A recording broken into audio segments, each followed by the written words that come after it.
Well, welcome to part 2 of Dewey's Logic. This section of the book is called The Structure of Inquiry and the Construction of Judgments. It's a little bit cut off on the video for whatever formatting reasons. Anyway, we're going to learn more about inquiry and more about how judgments are made. Beginning with Chapter 6, The Pattern of Inquiry. And so Dewey is going to go into more detail about what he thinks inquiry is, what unites all kinds of inquiries together, at least good inquiries. So let's get started. So Dewey says that the first chapter set forth the fundamental thesis of this volume. Logical forms accrue to subject matter when the latter is subjected to controlled inquiry. So the inquiry has to be controlled for it to attain logical forms, and we'll figure out what controlled means as we go. So the first chapter also set forth some of the implications of this thesis for the nature of logical theory. The second and third chapters stated the independent grounds, biological and cultural, for holding that logic is a theory of experiential naturalistic subject matter, that it's not something out there in the abstract, but it's something that's part of regular experience, actual experience. The first of the next two chapters developed the theme with reference to the relations of the logic of common sense and science, while the second discussed Aristotelian logic as the organized formulation of the language of Greek life, when that language is regarded as the expression of the meanings of Greek culture and of the significance attributed to various forms of natural existence. So we had those chapters that we just did, that I just covered in the several previous videos on the relation between common sense and science, and why it's important to understand something about ancient Greece and Greek culture to understand why their form of logic is not necessarily going to work perfectly in our world. Continuing, he writes, "It was held throughout these chapters that inquiry, in spite of the diverse subjects to which it applies, and the consequent diversity of its special techniques, has a common structure or pattern." So despite all the diversity of things that we might inquire about, controlled inquiry has a common structure or pattern. That this common structure is applied both in common sense and science, although because of the nature of the problems with which they are concerned, the emphasis upon the factors involved varies widely in the two modes.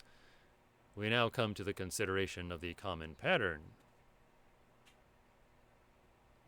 So, maybe an important point here that the emphasis about the various factors involved in common sense compared to scientific inquiry is going to vary. So the fact that new formal properties accrue to subject matter in virtue of its subjection to certain types of operation is familiar to us in certain fields, even though the idea corresponding to this fact is unfamiliar in logic. In other words, when we operate upon the materials of life, we give them new formal properties. That's a familiar fact of life, and Dewey will give us examples, even though we tend not to think about that when we're thinking about logic. So Dewey's going to give us examples. Two outstanding instances are provided by art and law. So now we're leaving logic for a moment to think about how form works in art and law. In music, the dance, painting, sculpture, literature, and the other fine arts, the subject matters of everyday experience are transformed by the development of forms, which render certain products of doing and making objects of fine art. So forming, putting into form, transforming the elements of everyday experience, called subject matters of everyday experience, in a certain way, renders them into artistic objects or aesthetic objects. And this was the subject, of course, of his book Art as Experience, which was, if I'm remembering the dates correctly, published a few years before his Logic was published. So he must have been kind of working on them around the same time. But yes, art and form. Form is a major topic in art as well as in logic. And by forming, kind of a philosopher who was influenced by Dewey, Vivas, what's his first name? Anyway, he talked about informing, making things undergo form or forming them into aesthetic objects. So you can't just take, now that's an interesting question after the advent of conceptual art, but arguably even with conceptual art you are kind of reforming materials from everyday life, putting them into new contexts and so forth, which is giving them a new kind of form for experiencing them, in which those subject matters are experienced or can be experienced. So anyway, art, the materials of legal regulations are transactions occurring in the ordinary activities of human beings and groups of human beings. So looking at legal regulations, laws, rules, transactions of a sort that are engaged in apart from law. I guess maybe law as a system of, or law as a theory, we'll see. As certain aspects and phases of these transactions are legally formalized, so I guess apart from law as a kind of codified structure, codified system, as certain aspects of and phases of these transactions, kind of these everyday transactions among human beings, of buying and selling and borrowing and lending and all the many different kinds of interactions we have with people in our community and with strangers and so forth. Certain aspects and phases of these transactions are legally formalized. Conceptions such as misdemeanor, crime, torts, contracts, and so on arise. Right? They give new form, to these interactions between people. These formal conceptions arise out of the ordinary transactions. They are not imposed upon them from on high or from any external and a priori source. But when they are formed, they are also formative. They regulate the proper conduct of the activities out of which they develop. So there was a time before the legal contract, right? But people still made promises, vows, oaths, so on. People were expected to do certain things in return for other things. That's kind of the basis out of which this legal idea of a contract, for example, might arise. I don't know the exact history of the contract, but you could see how it would arise from the everyday kinds of things we do, where we make agreements with people. I'm going to do this, you're going to give me that. And then once that comes into being, it further informs and forms those social interactions. All of these formal legal conceptions are operational in nature. They formulate and define ways of operation on the part of those engaged in the transactions into which a number of persons or groups enter as parties. So they're operational, right? Operation is about how things are done here, thinking about the doing of things, how an interaction might operate.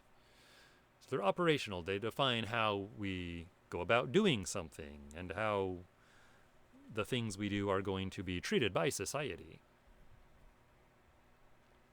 So they formulate and define ways of operation on the part of those engaged in the transactions into which various people enter as parties of those transactions, and the ways of operation followed by those who have jurisdiction in deciding whether established forms have been complied with, together with the existential consequences of failure of observation. So they're operational in the sense that they help us determine whether certain rules have been followed and what are the consequences, what kind of sanctions will be applied if you fail to observe the proper procedures, the proper operations. The forms in question are not fixed and eternal. So laws are not eternal, at least in the kind of a secular society, right? They're not handed down by God in the kind of Old Testament fashion. They're products of human negotiation and debate and all of that. So they're not fixed and eternal. They change, though as a rule too slowly, with changes in the habitual transactions in which individuals and groups engage, and the changes that occur in the consequences of those transactions. So they change, but they, of course, it's an institutional thing, so it's not going to change as quickly as life might change. And that's always a problem with institutionalizing something, codifying something, setting something down on paper. It starts, becomes kind of an institutional habit, hard to change, even though conditions in how we live might change faster than that.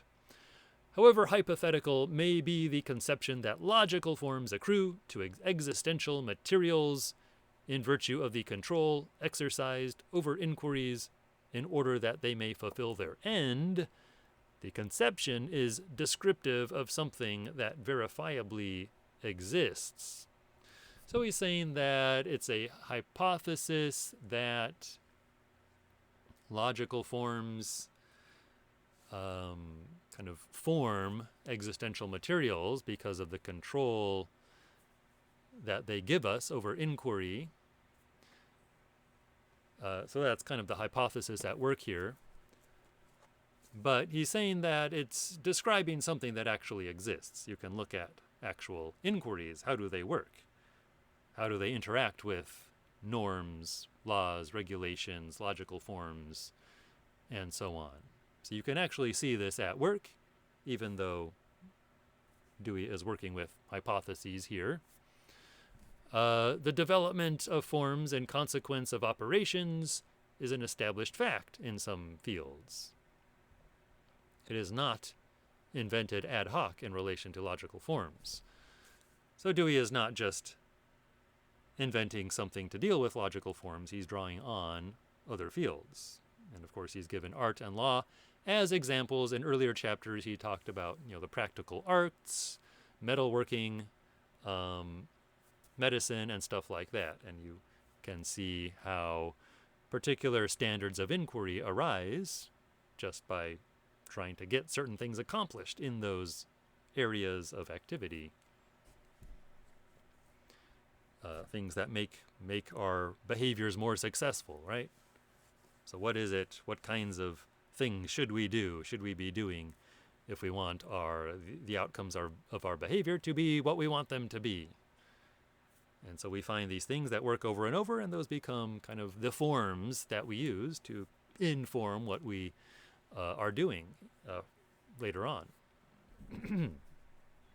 So, continuing on, the existence of inquiries is not a matter of doubt. Of course, we inquire, we try to figure things out, solve problems. They enter into every area of life and into every aspect of every area. In everyday living, men examine. Of course, women too. Just add that. Of course, I won't spend too much time apologizing for the old-fashioned language, but yeah, I'll mention here that he would include if he were alive today, he would use a less gendered language. Anyway, they turn things over intellectually, they infer and judge as naturally as they reap and sow, produce and exchange commodities. So judgment, inference, in short, inquiry, is natural to human beings, as natural as anything else that we do. As a mode of conduct, inquiry is as accessible to objective study as are these other modes of behavior. So you can observe people inquiring just as you can observe them, harvesting and producing goods and trading and all of that. Because of the intimate and decisive way in which inquiry and its conclusions enter into the management of all affairs of life, no study of the latter is adequate, save as it is noted how they are affected by the methods and instruments of inquiry that currently obtain. So you have to look at what are the methods and instruments of inquiry right now that are common, if you want to understand all these different areas of life. Quite apart, then, from the particular hypothesis about logical forms that is put forth, study of the objective facts of inquiry is a matter of tremendous import, practically and intellectually. So whether you want to agree with what Dewey is going to say about logic, the facts still need to be dealt with. The facts of inquiry, the patterns of inquiry. We still need to deal with these, and they're worth dealing with, whether or not you want to talk about that in terms of logic, or whether or not you're going to, follow Dewey's, reformation, reconstruction of logical theory. And these materials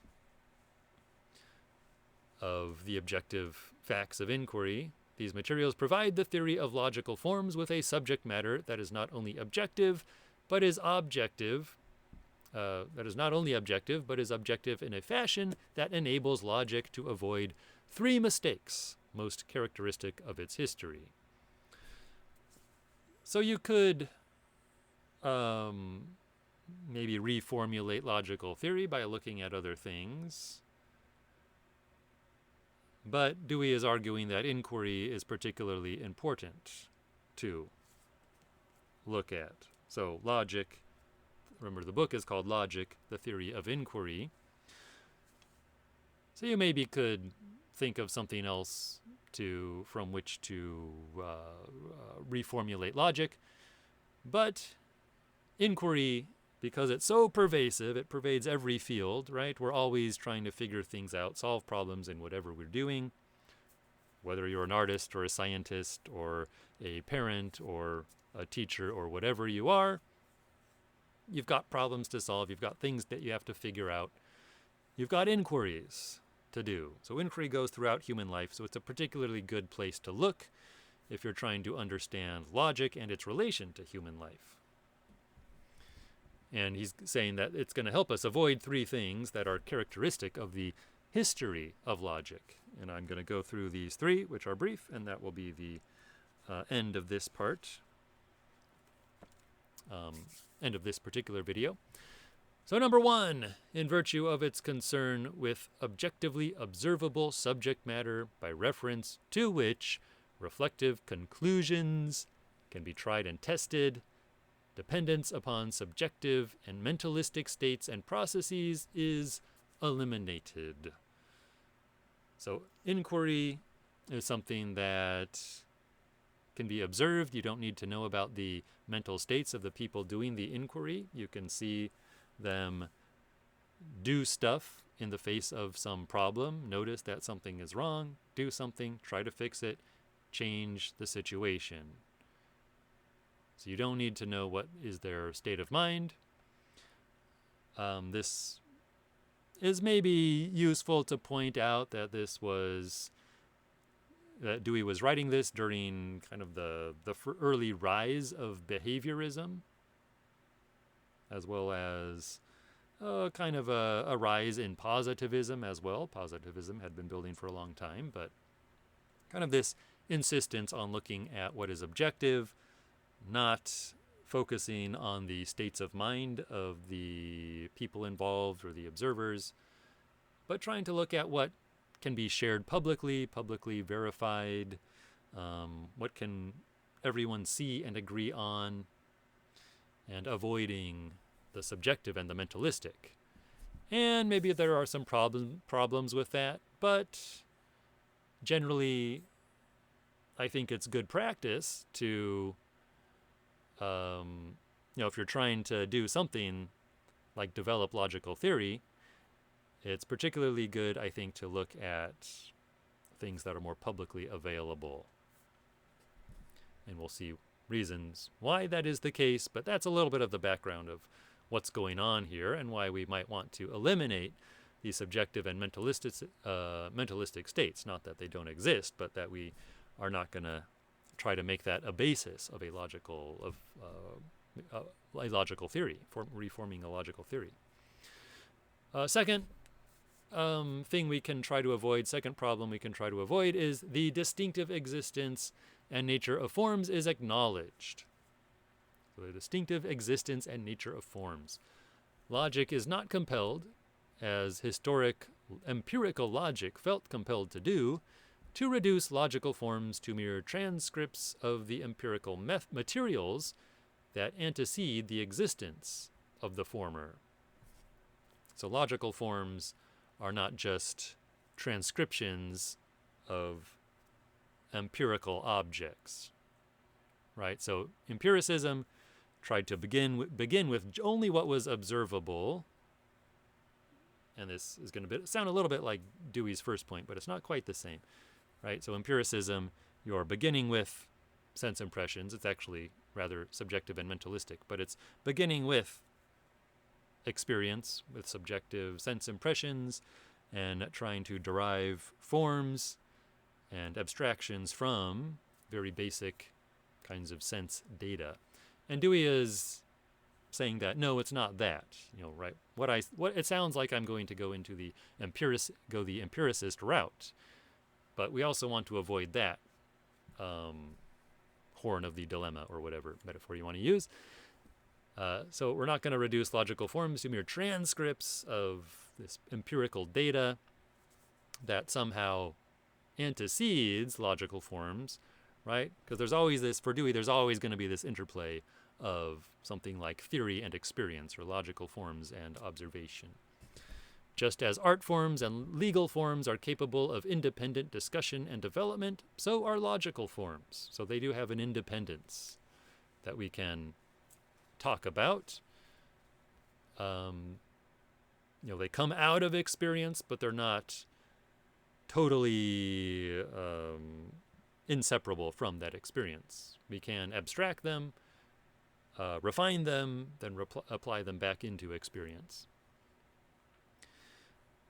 So just as art forms and legal forms are capable of independent discussion and development, right? We can talk about laws, we can talk about particular forms, we can talk about landscape paintings independent of a particular painting, we can talk about a sonata form independent of a particular sonata, and so on.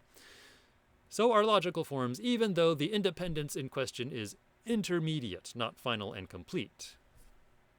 So it's not a complete independence. I think that should be clear enough by now. It's an intermediary step, right? Making these abstractions is an intermediary step into putting them back into practice. As in the case of these other forms, they originate out of experiential material, and when constituted, introduce new ways of operating with prior material, which ways modify the material out of which they develop. And we've gone through that. I've just mentioned this dialectic, and we've seen that many times throughout the chapters, where something originates out of experience, and then can become its own independent thing for a while, and then becomes applied back into the materials. And then the last point, I believe, just let me double check. I don't think I'm going to go beyond this brief number 3, but let me double check. Of course, I lost my place in the real book. So yeah, I'll end with this number 3 here, which is about logical theory is liberated from the unobservable, transcendental, and intuitional.